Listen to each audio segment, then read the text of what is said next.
Welcome back to Perthshire in Scotland. It is Marty, we've got Paul, we have got Lucky Charm Lexi, there she is there running about. Pete's on his way just shortly, and today we are out on I wouldn't say it's a new field, but it's a field we've had permission for a long time, but haven't really done it very much. But our good friend Cleggy sent me some LIDAR footage, and there looks like there may be an old trackway going across this field that heads to a medieval fort that dates all the way back to just after the Norman conquest, sometime in the around about the 1100s, the 1120s, something like that they think. So let's see how we get on. So it's a bit hard going, this potato field, the way they harvest it makes these really uneven big furrows. However, got a first one there, and better still, I can get away without a spade, hopefully.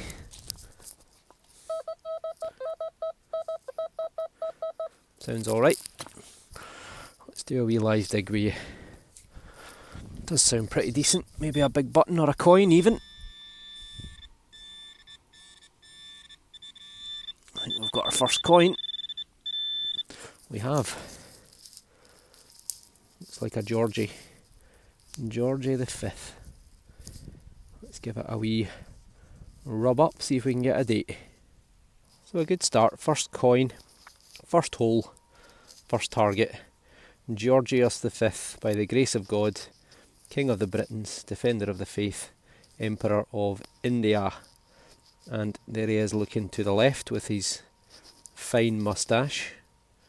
On the back, 1 penny.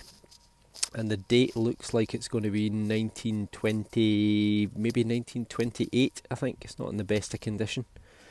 But I think he ruled to about 1935, 1936, so it's definitely sometime in the 1920s. Well, it sounded like iron, and it was a big bit of iron just by the surface, but not getting a lot of signals out this field, so I thought, what the hell. And it is what looks like a part of a horseshoe. Quite a small horse though. A pony, a child's pony maybe. Don't think I've ever had one this small before, but it's a find. On to the next. Well, this one sounds a little bit too good.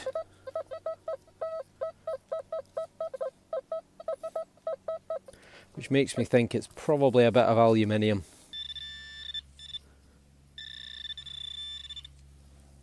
Something circular.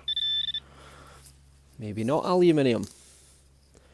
I think it's going to be a button, and it is a little button. I think there's the loop on the back.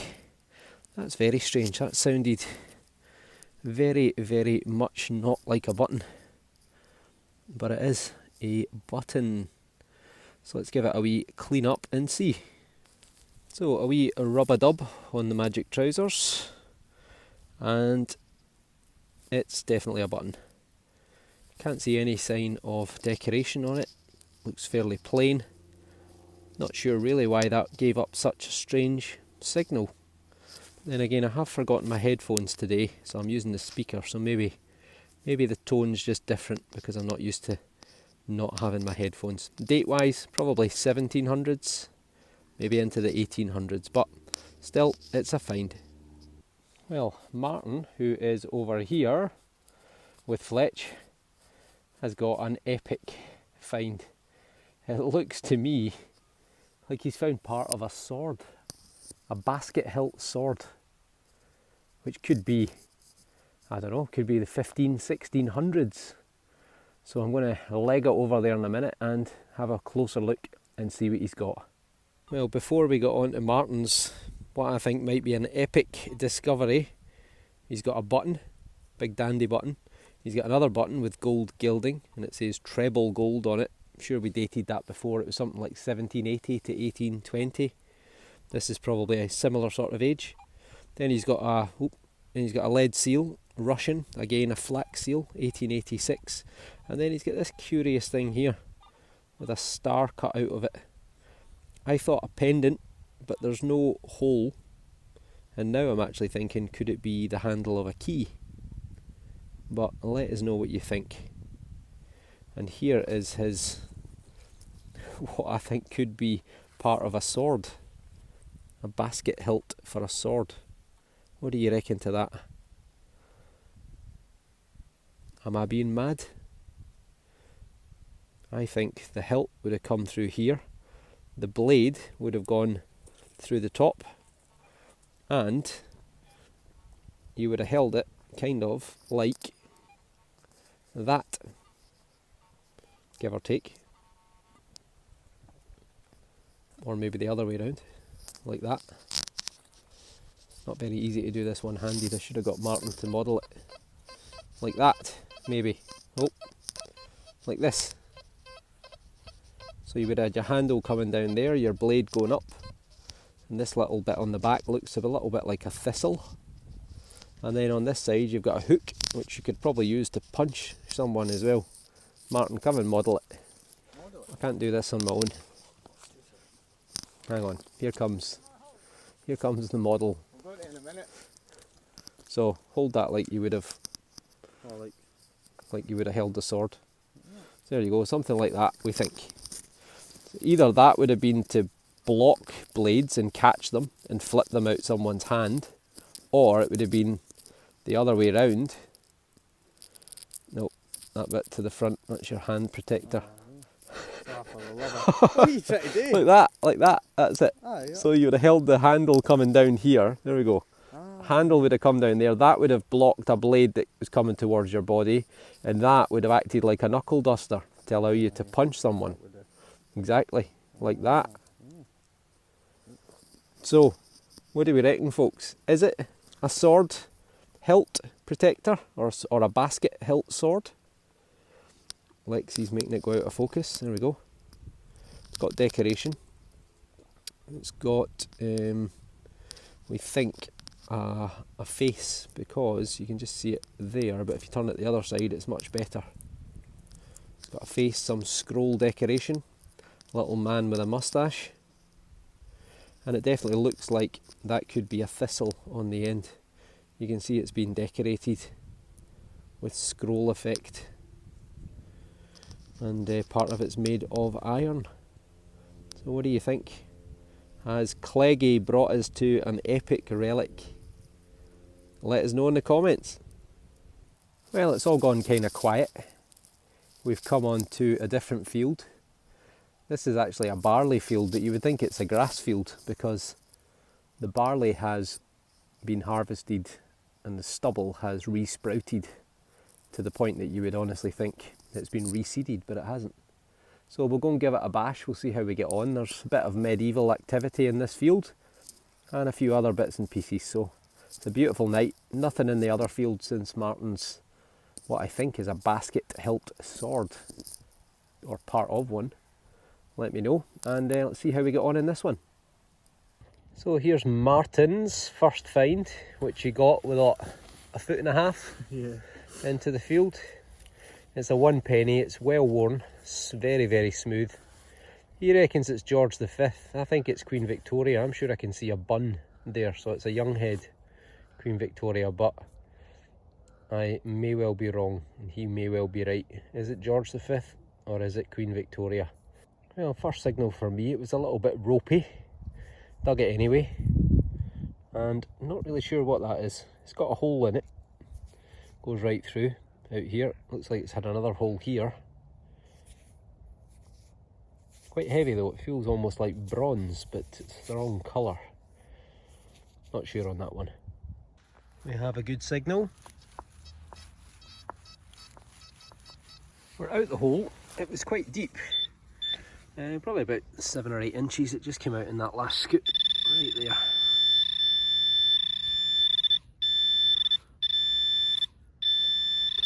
That it there.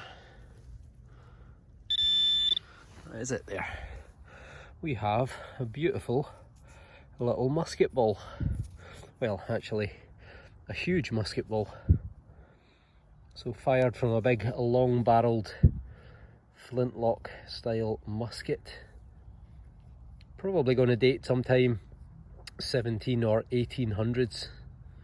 but as I keep saying, they've been in use in Scotland, firearms, for a long, long time.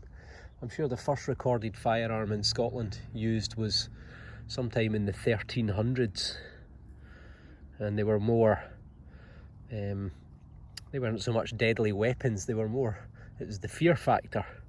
Gunpowder and being able to fire something from a long, long distance and kill someone was a bit of a novel thing. So it was more of a terrifying weapon rather than one that was actually going to do a lot of damage. So this one wasn't even a brilliant signal, and I think we've either got our first coin or we've got a button. I think it might be a button. Looks too small to be a coin, unless it's a farthing. And do we have a shank? Not on that side. I think it is a coin. Yep, I think we've got a coin. I think I'm right enough. I think I've got a farthing. Just make out Britannia there on the back. So let's give it a wee clean up and see. And there we go. After a little rub-a-dub on the trousers, we have Victoria, DG, which is De Gratia, by the grace of God. Queen of the Britons, Defender of the Faith, FD, Fid Def, Defender of the Faith. You can see the young head looking to the left, which means it's probably from 1850s, 1860s. Here we go, 1861. And you can very clearly see the words farthing. So a farthing, if I remember rightly, was a quarter of a pence. So Pete's on the goodies. He's just turned up this lead seal. So it's a Russian flax seal. It's got a date at the bottom, looks like, or a number at the bottom, 1495, but I'm pretty sure it doesn't date to 1495. So I think that's just a number. I think the important number's on the other side, which is here. So it would be 1819, so 1819. So a flax seal made of lead would have come over here in 1819, attached to bales of flax, which were then milled in Perthshire into linen. Another couple of finds for Martyn, 2 halfpennies, Queen Victoria on the left, 1918, and George VI on the right, 1937. The one on the right is called a ship's halfpenny. So other sides, we've got George VI, by the grace of God, King of the Britons, Defender of the Faith, Emperor of India. And on this one, so next is George V, by the grace of God, King of the Britons, Defender of the Faith, and also Emperor of India. So 2 halfpennies. Fletch, aka Paul, has come up with the goods. A beautifully toned George V, by the grace of God, King of the Britons, Defender of the Faith, Emperor of India. Halfpenny, 1922. Well done, Paul, you're still in the club. Well, this is hard going because it is so long. It's about 10 inches long in places.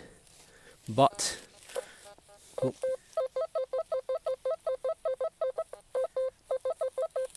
sounds reasonable. Let's give it a go. So we've actually got a 2 signals here.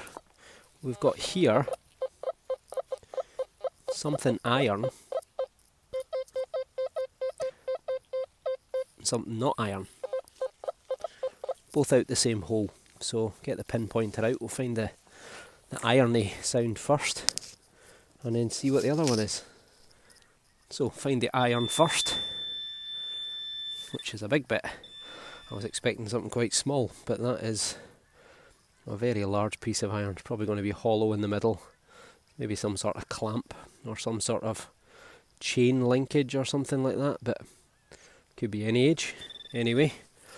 And then the better signal is somewhere over here.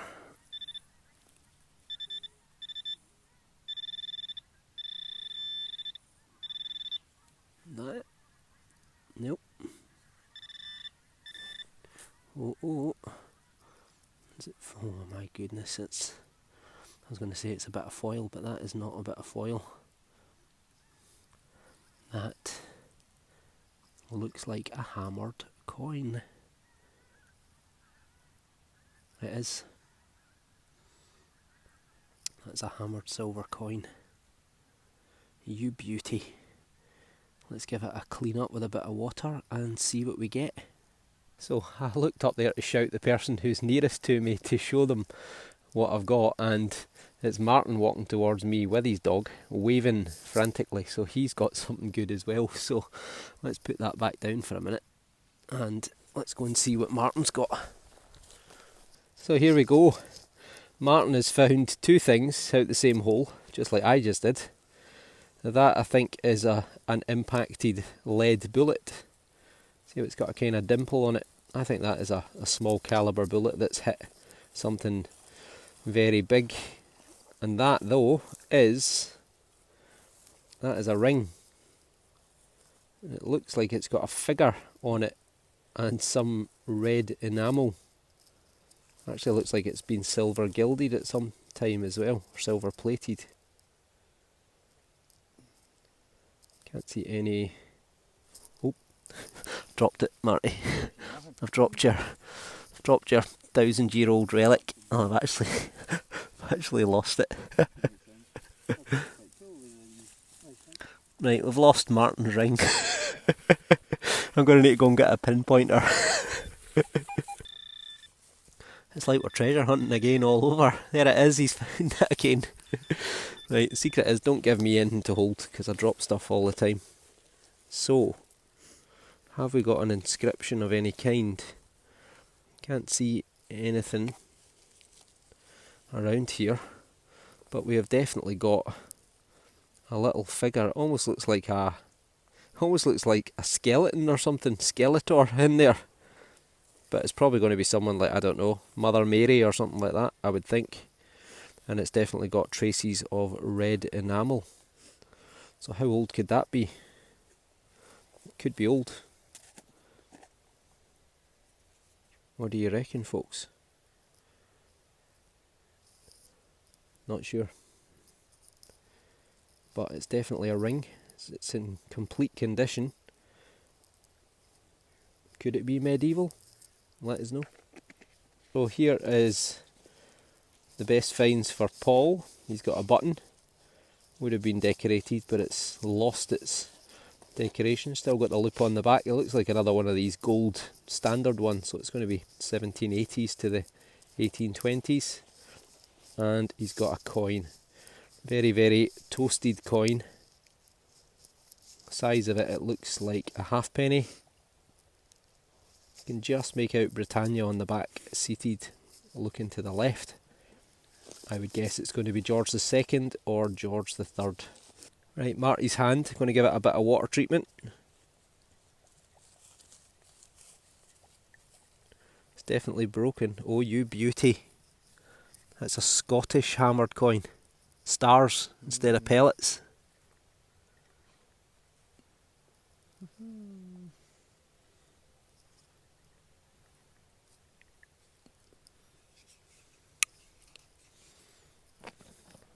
What have we got? Well, it's definitely got stars on it. A P. A P? A G and an X maybe? A G and an X? PGX. Be the other way round for you. Is that Rex? That's Rex, yeah it is, that's Rex. Ah, that's what it is. R-E-X, Rex.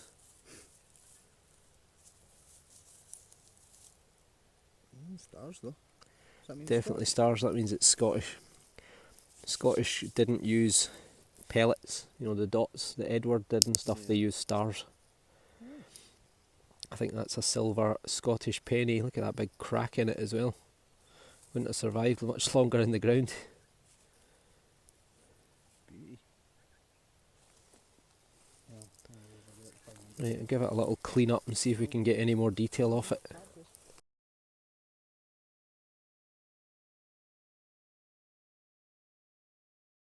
Well, I think I've got a bucket lister. This is, as suspected, this is an old Scottish hammered coin. And it's probably, if I could have found any, it would have been this one that I would have wanted to find. Shame it's not in better condition, but beggars can't be choosers. You can make out the figure in the centre can see his eyes, his nose, he's looking to the left hand side, and he's holding the sceptre, the sort of staff that you can see with the cross on top. Around the edge, it's pretty damaged to begin with, but you can see the letters D-E-R, A-N-D-E-R, Alexander. De Gratia, by the grace of God, is what it would say. So it would be Alexander, D-E-I-G-A, or G-R, De Gratia. And this is Alexander the Third, I think. On the back, got to be very gentle. You can see the word Rex, which is reign of, and S-C-O, and it would then say Torum, Rex Scot Orum, so the King of Scotland. And then in the centre of the crosses, each of the 4 crosses, instead of being circular pellets, it's stars. And I'm led to believe that the stars, the number of points on the star, can help you to determine where the coin was minted. But it was also to tell English coins apart from Scottish coins. The English coins had the 3 dots in each quarter. The Scottish coins had a star in each quarter. So if this is Alexander the Third, and I think it is, then he is one of the most important figures from Scottish history, because he ruled from around the 1250s until 1286, and he died. He died at a place called Kinghorn in Fife on a stormy night. He was riding back. He got a ferry from Edinburgh across the Firth of Forth, which is a mile wide, and he was riding back to one of his palaces to meet his new bride, Yolande, who was 21 or 22 years younger than him. And in the storm, he got separated from his retinue, and he was found the next morning, his horse and him, dead at the bottom of cliffs. Now what happened then was, there was no obvious choice, because he had no children. They'd all died. So who was going to rule? So his granddaughter, the Maid of Norway, who had been married off to the Norwegian king years before, it was decided that she would become Queen of Scots, but she died on her way to Scotland, meaning that there was then no heir. Then you ended up with disagreements between the Balliols, the Commons, and famously Robert the Bruce, as to who should be the next King of Scotland. And that's when Edward I of England intervened and then decided he was going to claim Scotland for himself. And so began the Scottish Wars of Independence. William Wallace, Robert the Bruce, and King Longshanks, Edward I. So this man here, and the death of this man, kicked off the Wars of Independence. That is a fantastic coin. Over the moon with that. So we've got a digger here again. Sounds reasonable. I had a good scout around where I got the silver Scottish hammered coin, even just to look for little fragments of it, but nothing else doing. So let's see what we get here. Well, we're out the hole. It's not sounding quite so spectacular now.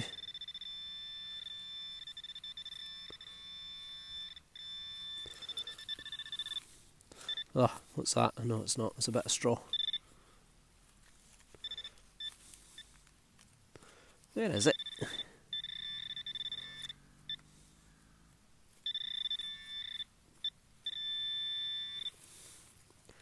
Don't know where it is.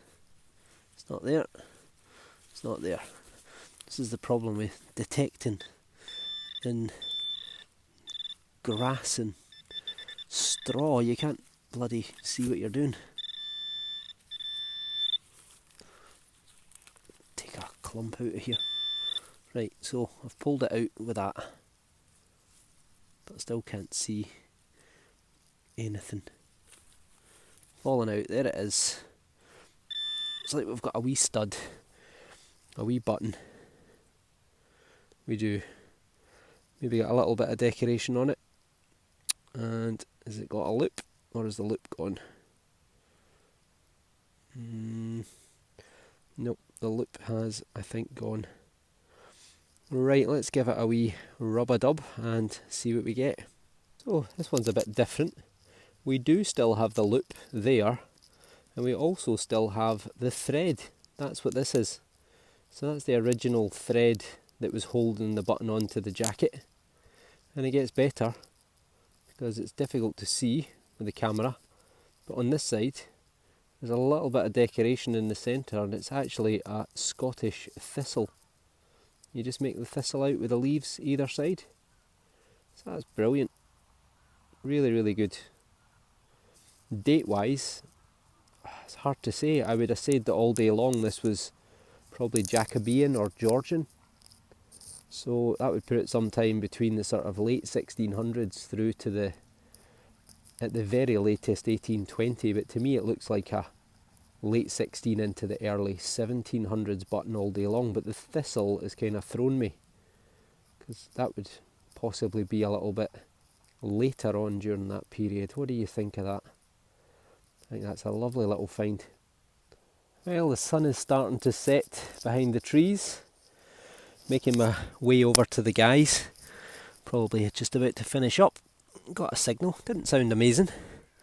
I think we've got a coin.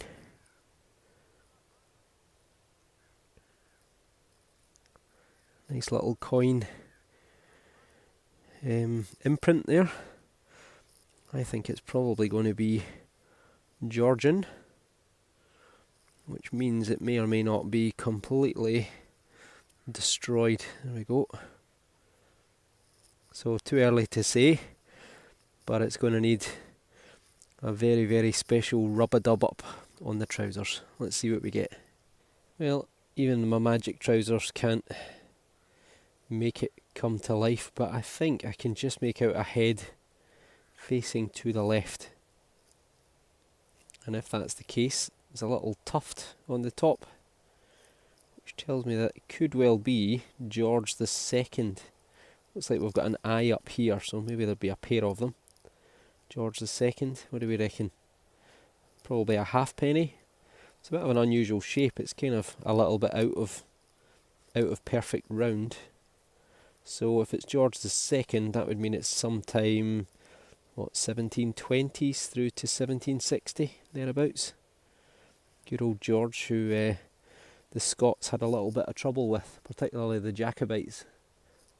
His son, the Butcher, also known as the Duke of Cumberland, to give him his official title. He led the government army against the Jacobites at the Battle of Culloden against Bonnie Prince Charlie in 1746, and he wiped out the large part of the Jacobite army, then proceeded to commit some of the most horrific atrocities, not just after the battle and on the battlefield, but also to the Highland structure, the clan system of Scotland, as they attempted to dismantle it to prevent any future uprisings. So a coin from a very important period in Scottish history. In fact, two in a day. Alexander III and George II, probably two of the most turbulent periods in Scottish history. Well, it sounded like iron, and my God, that is a whopper. That is a massive iron horseshoe from a big Shire horse, a big Clydesdale that would have pulled the plough back in the day before tractors. It's completely whole, so I'm going to take this one home for a bit of luck. And date wise, who knows, it could be 16, 17, 18, right through into the early 1900s. Good find. On to the next. So a last coin for Martyn. He's got himself a wee George III. You can see his tatty head looking to the right, and the back's in much better condition. We have got Britannia, and we've got a date at the bottom, 1799. So I think that's 1 penny. Maybe before cartwheel pennies came out, I'm not certain, but it's definitely not a cartwheel penny, so, but the same year. And there we are, there's our sunset to wish us farewell after a brilliant day's detecting. See you on the next one.